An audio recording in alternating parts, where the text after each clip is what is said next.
They say every town has one.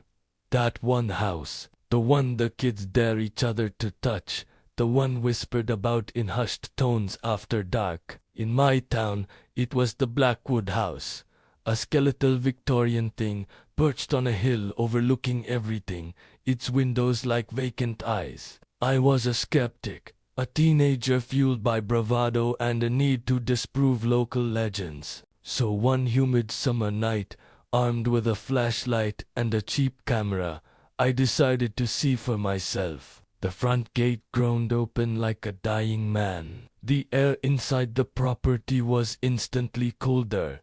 Still, the porch steps sagged under my weight, each creak echoing in the oppressive silence. The front door was ajar, a dark mouth daring me to enter. My heart hammered against my ribs, but turning back wasn't an option.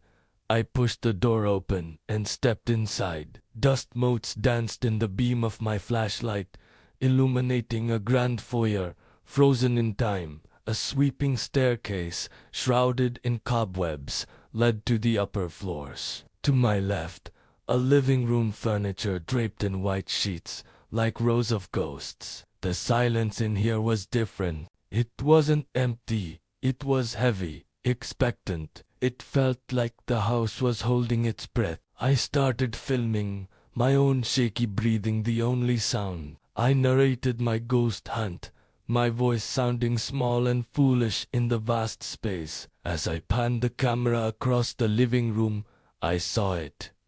On the far wall, above a cavernous fireplace, was a portrait. A man with severe features and eyes so dark they seemed to suck in the light. His gaze felt alive. I shuddered, telling myself it was just a creepy painting. That's when I heard it, a soft, melodic humming. It seemed to come from upstairs, a lullaby. It was faint, but undeniably there. My skepticism began to crumble, replaced by a cold, primal fear. Every instinct screamed at me to run, but my stupid curiosity, my need to capture something, pushed me forward. I crept toward the staircase. With each step up, the humming grew louder, clearer.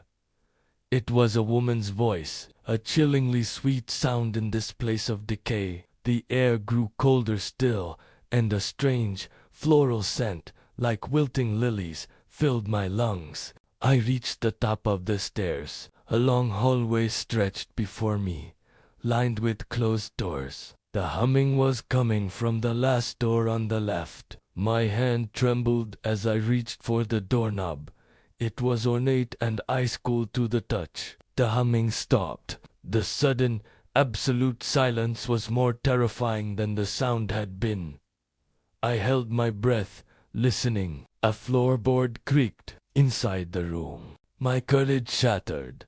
I wasn't a brave explorer. I was a terrified kid in way over his head. I scrambled back, stumbling down the stairs, not caring how much noise I made. I burst out the front door and didn't stop running until the rotten fence of the Blackwood property was far behind me. I never went back. The footage I took was mostly useless, shaky, dark, and filled with my panicked breathing. But right at the end, just before I dropped the camera in my haste to escape, you can see it. For a split second, as the camera pointed back at the house, a pale face appeared in an upstairs window.